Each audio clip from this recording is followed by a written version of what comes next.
Vincent Sauvage, bonjour. Bonjour Georges. Nous nous trouvons où ici exactement? Eh bien, nous sommes ici à la Maison des Jeunes d'Ougrée. C'est un local qui dépend de la commune de Seraing, dans lequel nous sommes accueillis bergers depuis des années, puisque le premier théâtre qui a fonctionné ici par Isi Cavrine date de 1947, mais il était situé en arrière du bâtiment, parce qu'il n'y a pas tellement de public. Et donc, nous sommes rue Delbroek, numéro 5, à 4102 Ougrée-Bas. Ben voilà qui est précis. Donc Yes. ici avec le théâtre donc, qui s'est installé. Donc vous dites que M. Gavrine a travaillé ici à Ouais. partir de 49, vous m'avez dit quelque Oui, chose pareil. 49. Ouais, et vous êtes arrivé en tant que gosse certainement ici aussi, hein, moi je m'en doute. Hein, Beaucoup plus tard, beaucoup plus tard. plus tard, En fait, hein, bon, oui. En fait, je suis arrivé ici par hasard en 1987. Mon beau-frère, M. Lacôte, m'a dit on joue marionnette à Ougrée. Et je dis écoute, depuis 1977, avec mes amis, on s'occupe d'un théâtre de marionnettes qui s'appelait Altias d'Iboué. Et bon, on se piquait de connaître absolument tous les théâtres de marionnettes. C'est pas vrai. Il y en avait un qui était inconnu. C'était ici, un petit trésor, secret, discret, sans publicité, où la marionnette vivotait beaucoup plus de cœur que de public.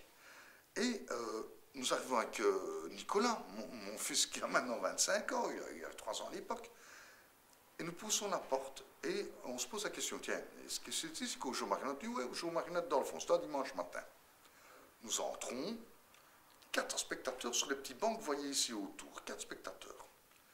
Et un spectacle de marionnettes avec de petits théâtres, de petites marionnettes. C'était émouvant parce qu'on ne savait pas que cette petite chose vivait toujours en banlieue liégeoise. Et alors, après la première partie, il y a un vieux monsieur qui sort avec une plate casquette, un petit habillé gris bien boutonné, hein, des grandes oreilles comme les personnes âgées. Et il dit comme ça, bonjour, vous achetez des novés, Charles. Ben, évidemment, quand il y a 4 spectateurs, si on en a 6, ça se voit tout de suite. on a augmenté d'un tiers le public. Bon. Hein, et alors, on fait connaissance, on discute un peu entre nous, c'est l'entracte. Comme le standard dit ça en face, on dirait le team plutôt que l'entracte. On discute.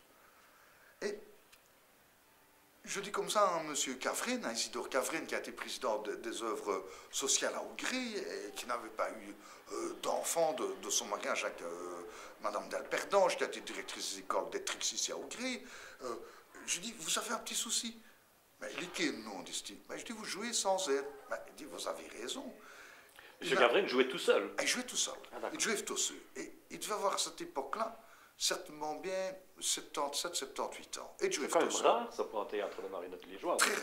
Très rare. Seul, isolé. Et il habitait ici à 50 mètres. Hein, et il venait ici et il repartait. Et rien, pas plus, rien. Oh, les choses se mettent comment? Mais à l'entrée, je dis, mais M. Cavrine, vous avez un petit problème, je venais de faire sa connaissance. Vous jouez sans assistant, sans aide. Ah, vous l'avez vu, qui me dit, vous l'avez vu? Ben, je dis, ben oui. Et il me dit, est-ce que vous avez déjà cette chie sur des marionnettes? Est-ce que vous avez déjà joué aux marionnettes? Ben, je dis, au tout petit pot. Mais j'ai menti. Parce qu'en fait, depuis 1977, je joue aux marionnettes. Et puis, j'ai eu la chance et la possibilité, avec d'autres montreurs, comme Christian Deville, comme Joseph Ficarotin, de faire l'école de la marionnette au musée de Taviwalan, où c'était Adrien Dufour, qui apprenait à des jeunes à manipuler les marionnettes, à fermer les visières, etc. À cette époque-là, j'étais à l'université de Liège aux études et je brossais les cours le mercredi pour jouer aux marionnettes. Ah bon? Et donc, voilà que M. Cavrine, je lui dis, ben, voulez-vous que je donne un petit coup de main? Évidemment, avec le nombre de public qu'il y avait, 4 spectateurs plus mon fils 5 spectateurs, on ne prenait pas trop de risques d'être tué si on se plantait. Il commence une pièce, alors ben, ça suit blanc, on fait ce travail, l'assistant montreur de marionnettes. Nous faisons un spectacle, et Izzy, il avait toujours une casquette sur sa tête, parce qu'il était pénac, il avait une pandivule, comme on dit, et il remonte sa casquette, et fait comme cela. Qui bedonne avez-vous Joey d'avoir devenu Charles? Combien d'années avez-vous joué avant de venir ici? Je dis, il me dit, je mène doté parce qu'il va jouer comme il faut, dit. Et qu'est-ce que vous faites, nos dimanches qui viennent? Ben, je reviens jouer avec vous. Je n'ai plus jamais quitté Ougrée, jamais. Et vous êtes toujours resté dans ce théâtre qui est toujours ici pour le moment, mais enfin, qui a changé de local, puisque bon... Oui, oui, parce que vous êtes venu avec votre théâtre à ce moment donné, alors. Ah, même pas. Parce que, en fait, c'est encore plus étonnant que ce qu'on peut imaginer. Monsieur Cavren, mais il vivotait. Et avec son petit théâtre, il n'y a plus de publicité, c'est une personne âgée. C'est ce plaisir, quoi. Voilà, c'est ce petit plaisir et ce manière d'y faire. Et c'est lui qui a sculpté toutes les marionnettes et tout ce que vous voyez ici. Il y a, bon. Mais alors, en arrivant là-bas, j'étais de la génération de parents qui avaient des enfants, tandis que monsieur Cavren n'a pas eu d'enfants. Ouais, il n'avait pas la même, voilà. impression, le même comportement en tout cas. Voilà. Et donc, à ce moment-là, en connaissant beaucoup de gens, ben, on a fait savoir l'information, tiens, on joue marionnette ici, là, là, là. Et puis, on commence en 87, en 1990, mais il y avait 60-70 personnes dans un local qui peut en contenir 40, il fallait qu'on fasse autre chose. Et donc... la sauce avait pris, et alors ce moment-là, oui. Voilà, hein, on avait reverdi notre bois et resimonisé notre règle. Bon. Belle expression tout ça. Ben, merci beaucoup. Et donc, voilà que la commune de Seraing apprend l'information que le théâtre de marionnette d'Ougry, il y a du public qui revient, ça reverdit. Mais on est aussi peut-être dans une époque qui s'y met bien. Parce qu'on est au début où les enfants découvrent les jeux électroniques, etc. Ou quelque part, le fait d'être en contact avec d'autres, de faire l'effort de quitter sa maison pour aller voir jouer marionnette, ça donne un plus dans la vie. La commune de Seraing en prend conscience. Et là, il faut vraiment bien dire, en dehors de tout jeu politique, cette maison aussi, qui était une ancienne boucherie de la société coopérative, était en vente parce que c'était plus ou moins délabré. Et pour un montant dérisoire, on dirait 15-20 000 euros, on n'en a rien à faire. Et la commune se dit, mais comme le théâtre fonctionne bien là derrière, mais que les locaux sont trop petits, eh ben on va essayer de racheter le bâtiment. Et puis, ben ceux qui ont un bon cœur ou la volonté de faire quelque chose avec, ils n'ont qu'à le faire. Et voilà où nous sommes maintenant. Depuis 1993. 1993. Ouais. Depuis, vous avez grandi, Oui. Non seulement en taille, mais aussi dans Ouais. la profession, dans vos En fonctions. ventre aussi, j'ai arrêté de fumer depuis le mois d'août, mais ça n'a rien à voir. Mais alors, bon, il y a une chose qui est assez curieuse, et je ne m'interpelle pas, mais enfin, la relation entre votre emploi, votre profession, vous êtes avocat, Oui. et la marionnette, là, bon, comment est-ce que vous voyez ça, vous, comment est-ce que ça... Mais comme toujours, hein, c'est un trajet de vie. Quand j'étais un petit garçon, je n'étais pas avocat. Et à cette époque-là, les déterminations se font très jeunes pour certaines personnes, mais j'avais la volonté soit d'être avocat pour essayer de redresser les torts, un peu naïvement. Ben, vous êtes au pot de chantier quelque part. Mais oui, c'est comme cela. Ou être instituteur pour rendre les savoirs. Ouais. Et donc, voilà, c'est tout simple que ça. Et l'activité préférée avec maman, parce que ça n'intéressait pas papa qui lui s'occupait plus de musique et de chorale, ben, c'était d'aller aux marionnettes sur les champs de foire. Voilà. Et c'est ainsi qu'à Seraing ou à Liège, je voyais jouer Gaston Engels, hein, son fils, sa femme, et je l'ai découvert par après, Christian Deville, qui était son planqué, que vous connaissez, par Ode Tchanché. Vous allez voir aussi, oui. Voilà. Et voilà un peu comment ça va naître. Alors oui. Et alors, après, comme il y a cet intérêt qui est marqué, et on est deux innocents plus longtemps, mais je suis allé aussi voir, parce que ça n'intéressait pas papa, mais avec mon oncle, je suis allé voir jouer Libert, et puis alors après ça, au musée de la vie wallonne, hein, et les choses se mettent comme ça. Et puis j'ai beaucoup vu, j'ai vécu toutes les 4 années du théâtre qui s'appelait Le Nouveau Cuirassier, en souvenir de Pierre Huisselet. Je suis allé voir pendant 4 années, mais c'est curieux quand je vais parler des âges, ça vous paraîtra un peu sot, mais entre l'âge de 9 ans et l'âge de 13 ans, donc hein, un âge où on penserait à autre chose, j'ai avec un de mes tontons voir jouer le papa de Petit de Lettré, rue des Villains, au Nouveau Cuirassier. Et le virus m'a piqué. Alors voilà comment on dit à Montreur. Mais donc en 1977, on en mange un petit théâtre avec des amis. Mais j'étais toujours cancre à l'université, à l'Athénée de Seraing. Et le choix entre être instituteur ou avocat, on va comme faire les études réputées est plus difficile. Ouais. Donc je me suis emmanché une carrière, j'ai réussi à l'université en 5 ans sur 5. Et puis ce trait d'union, il ne m'est apparu que par après.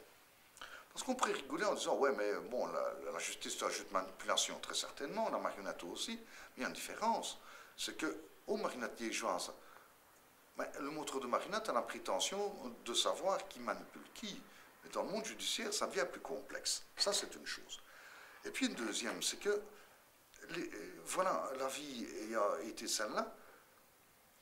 Très rapidement, mais je me suis orienté en tant que professionnel vers les problèmes de famille, d'enfance maltraitée, en prodéo, etc.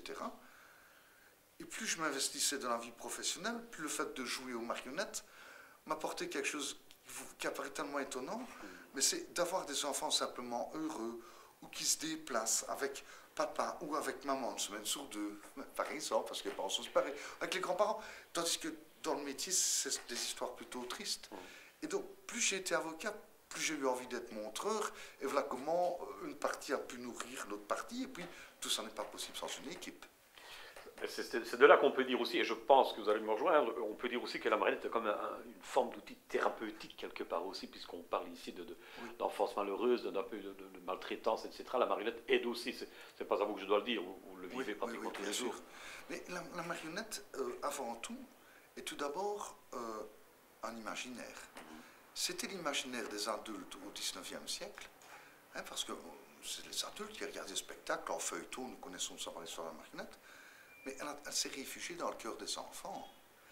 Mais le cœur des enfants, c'est beau de le dire, mais il faut aussi qu'il y ait des adultes qui déplacent l'enfant et son cœur vers le théâtre de marionnettes.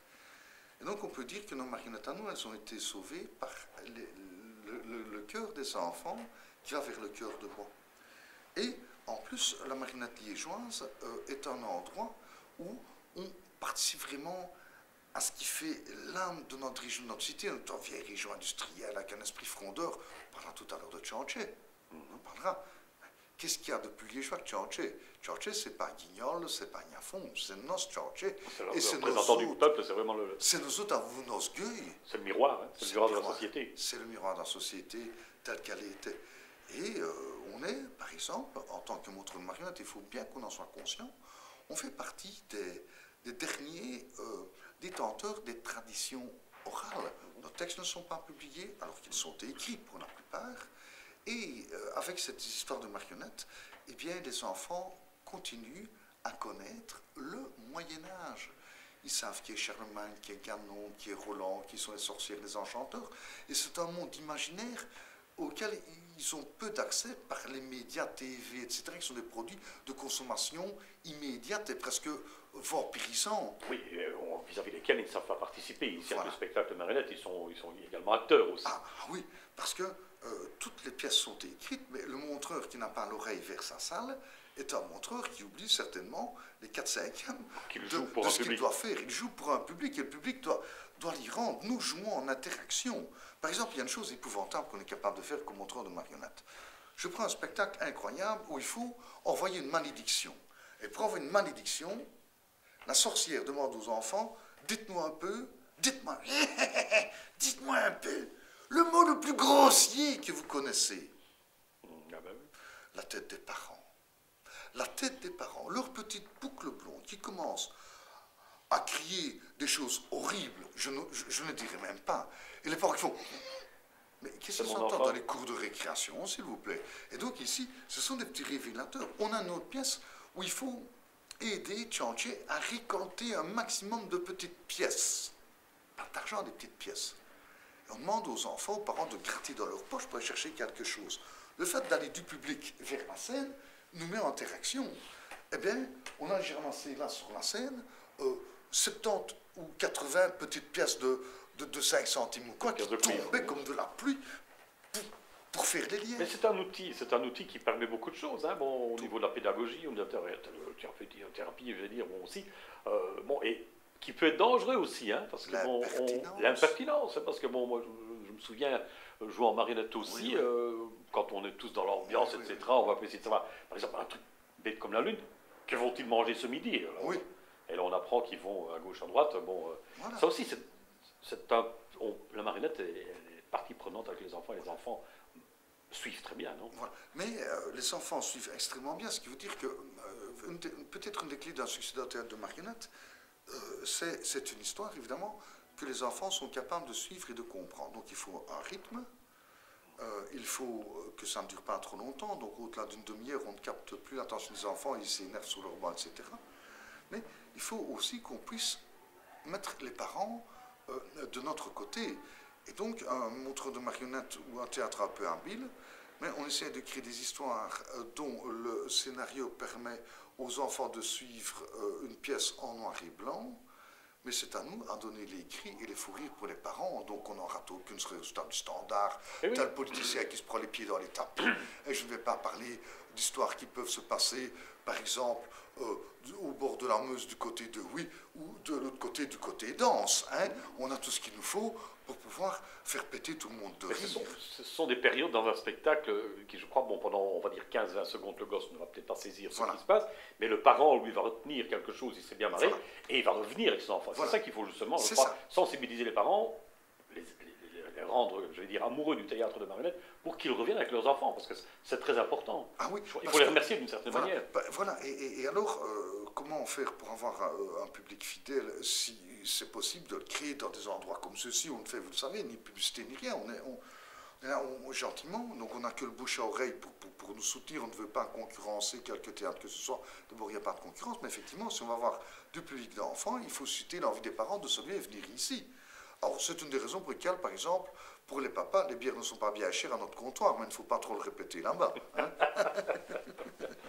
Vincent, vous avez dit tout à l'heure une expression qui m'a un peu interpellé. Alors, vous avez dit que bon, la marionnette était le miroir de la société, mais elle l'est toujours, non? Oui, elle est toujours. Elle est toujours, hein, puisque bon, la preuve, puisque bon, votre théâtre fonctionne, les théâtres liégeois, nous sommes encore 17, nous sommes en 2011 hein, pour le moment, sont toujours là, sont toujours actifs, chacun à leur mode, à leur manière. C'est bien la preuve que c'est toujours un miroir de la société, je pense. Oui, et quelque part, la marionnette, juste, allez, je vais dire des années 60-70, avait ramassé une connotation ringarde, stupide, démodée, désuète. Il fallait être bien courageux pour jouer dans cette période-là. Je pense au musée Tchanch et au musée de la Vie Wallonne, mais quand on est dans un musée, ça veut dire qu'on est aussi quelque chose qui disparaît. Puis il y a Jacques Ancion avec Albotroul qui va démarrer pour adultes. Nous avons tout ce mouvement. Et ce qui est très vraiment curieux à constater, c'est que quand la marionnette mourait, tout le monde dans la population pensait que la marionnette existait encore. Et maintenant, il y a des gens qui nous interpellent en disant, tiens, on pensait que la marionnette est morte et elle est toujours aussi vivante. C'est très curieux. Mais je crois que la preuve, et on parle ici de marionnette liégeoise, hein, marionnette traditionnelle liégeoise, marionnette à tringle, et moi je vais peut-être aussi à l'interviewer, je vais dire, parce que bon, quelque part, j'ai vécu un peu cette période-là aussi, parce que bon, en 1979-80, bon, je me suis intéressé vraiment à fond à la marionnette, et là nous étions encore 8 théâtres, à l'époque, il y avait encore 8 théâtres, et aujourd'hui nous sommes 17. Donc c'est qu'il y a quelque part quelque chose qui a fonctionné, quelque part, un réveil quelque part, qui a fait que les théâtres ont évolué, et Dieu sait, bon, aujourd'hui, combien les théâtres fonctionnent encore très bien, je me répète certainement. Eh bien, parlons de ça. En fait, ce qui se passe, c'est que si on veut regarder un enfant, il y a un produit de consommation à la maison et immédiat. Il y en a même deux.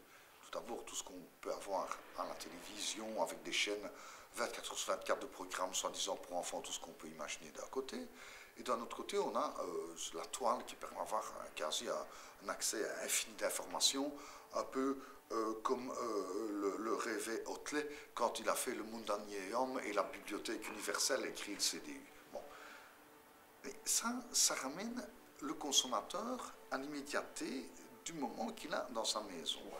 Aller aux marionnettes demande tout d'abord, de savoir où aller, c'est une démarche. Où aller, à quelle heure, aller chercher l'enfant ou partir dans la maison avec l'enfant, se déplacer, payer son petit ticket d'entrée, s'installer, avoir un enfant qui est en interaction avec le spectacle. Consacrer une matinée à son enfance. Voilà. Vraiment.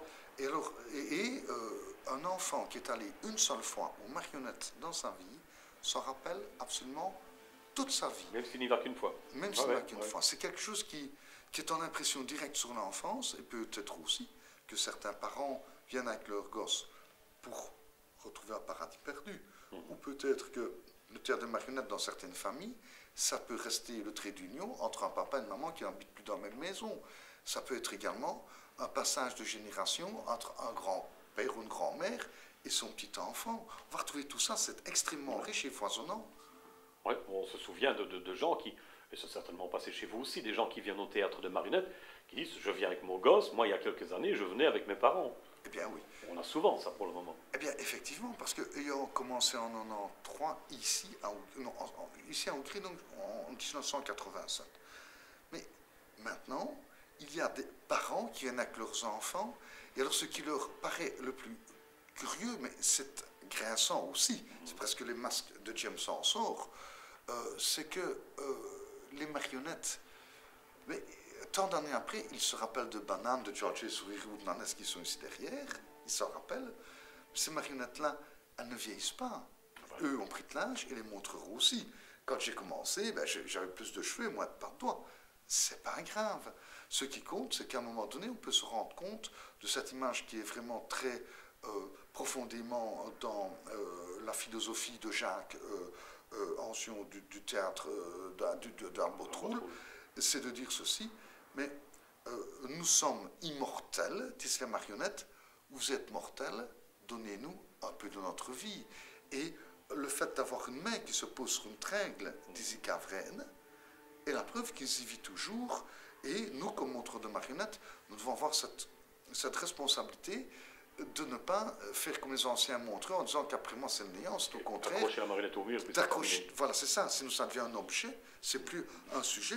Et nous autres, notre devoir, c'est aussi de restituer cette mémoire-là pour que la chaîne. C'est un personnage. Oui. Et voilà, c'est bien dit, immortel d'ailleurs. Oui. Hein? Et on parle de mortel, immortel, etc.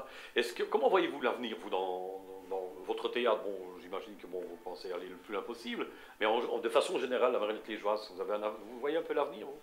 Mais la marionnette liégeoise, vous savez, j'ai entendu dire par des gens très savants, gardiens de tradition, professeurs d'université comme François Lempereur, des personnes comme Jacques Deck, hein, qui a été, qui travaille au niveau international pour la communauté française et d'autres. Ils disent ceci, c'est qu'une tradition ne consiste pas à mettre ce qui se passe dans un bocal ou dans un cocon, sinon c'est une reproduction à l'identique. Et à ce moment-là, on perdrait son public. Le merveilleux doit s'adapter à l'époque de laquelle on le donne. Hein.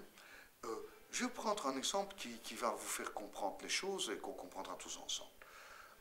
Avec une forte immigration musulmane, par exemple, est extrêmement complexe d'encore jouer des pièces avec des sarrasins, comme on le faisait quand je le voyais jouer en étant gosse, et où les propos pouvaient faire grincer des dents. Maintenant, nous ne pouvons plus jouer avec les sarrasins comme je l'ai vu jouer, avec des connotations qui, sans le faire exprès, étaient des connotations relativement racistes. On ne peut plus faire ça. Ce qui veut bien dire qu'on est tout le temps dans un jeu de reflets. Par exemple, pas plus tard que la semaine dernière, on avait un enfant, un petit Mehdi qui fêtait son anniversaire ici au théâtre de marionnettes. Le papa était d'origine marocaine et maman italienne.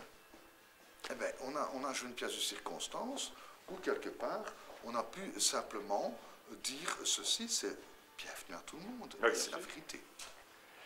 Je crois, Vincent, nous avons fait le tour de votre théâtre. Bon, encore un petit peu maintenant, parlons de votre théâtre ambulant, hein, à Thiès-du-Bois, puisque nous avons parlé de votre théâtre ici, au centre culturel d'Ougré, hein, à la rue Delbrook, au numéro 5, sur le coin de la rue.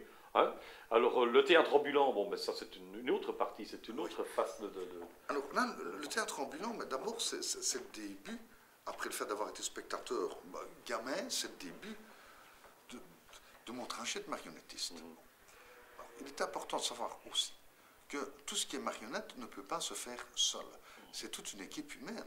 N'oublions pas qu'un jour, il y a eu un bûcheron qui a coupé des arbres, il y a eu un sculpteur qui a sculpté, puis qui a peint, qui a habillé, et puis il faut que quelqu'un fasse des décors, et puis il faut qu'il y ait des éclairages, il faut des électriciens. C'est tout un opéra italien en miniature. Il faut qu'il y ait des mises en scène, il faut qu'il y ait des histoires, il faut qu'il y ait de la musique, il faut qu'il y ait tout. On est un théâtre italien en miniature avec tous les arts du spectacle qui sont rassemblés, mais avec une discrétion et une chance. La discrétion, c'est que nous, les montreurs de marionnettes, on n'existe pas pour les enfants.